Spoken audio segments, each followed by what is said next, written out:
इस्लामी बयान सुनने के लिए मुफ्ती अहमद यूट्यूब चैनल को सब्सक्राइब करें। अऊज़ु बिल्लाहि मिनश शैतानिर रजीम। बिस्मिल्लाहिर रहमानिर रहीम। अल-हाक़्क़तु मल-हाक़्क़तु वमा अदराक मल-हाक़्क़ा। कज़्ज़बत समूद वआद बिल-क़ारिअह। فأما ثمود فأهلكوا بالطاغية وأما عاد فأهلكوا بريح صرصر عاتية سخرها عليهم 7 ليال و8 أيام حسوما فترى القوم فيها صرعى كأنهم أعجاز نخل خاوية فهل ترى لهم من باقية وجاء فرعون ومن قبله والمؤتفكات بالخاطئة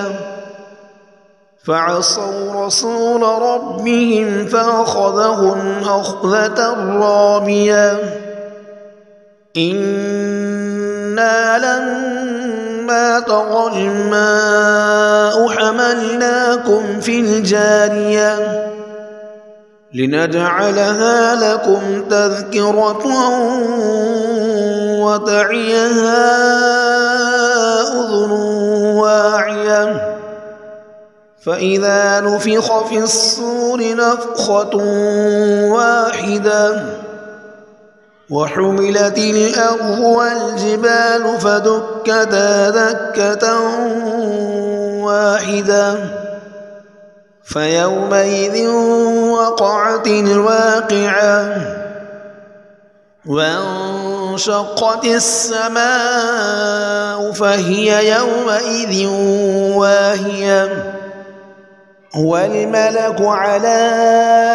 أرجائها ويحمل عرش ربك فوقهم يومئذ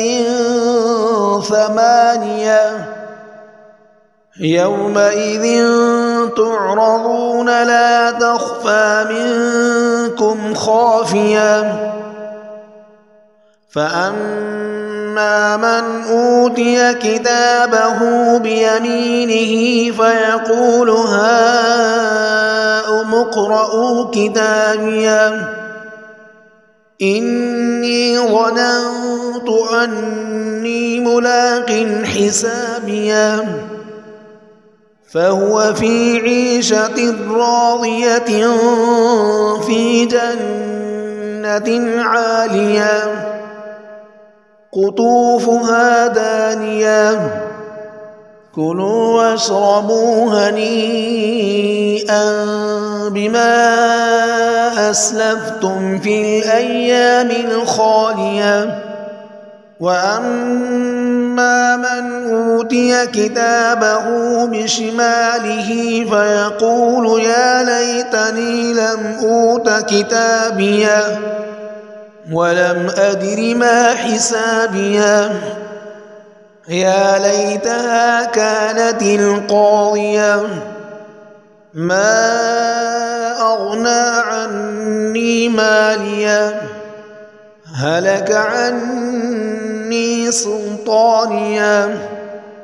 خذوه فغلوه ثم الجحيم صلوه ثم في سلسلة ذرعها 70 ذراعا فاسلكوه إنه كان لا يؤمن بالله العظيم ولا يحض على طعام المسكين فليس له اليوم هاهنا حميم ولا طعام إلا من غسلين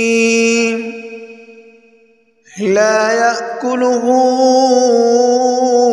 إلا الخاطئون فلا أقسم بما تبصرون وما لا تبصرون إنه لقول رسول كريم وما هو بقول شاعر قليلا ما تؤمنون ولا بقول كاهن قليلا ما تذكرون تنزيل من رب العالمين ولو تقول علينا بعض الأقاويل لأخذنا منه باليمين ثم لقطعنا منه الوتين فما منكم من أحد عنه حاجزين وإنه لتذكرة للمتقين وإنا لنعلم أن منكم مكذبين وإنه لحسرة على الكافرين وإنه لحق اليقين فسبح باسم ربك العظيم صدق الله العظيم.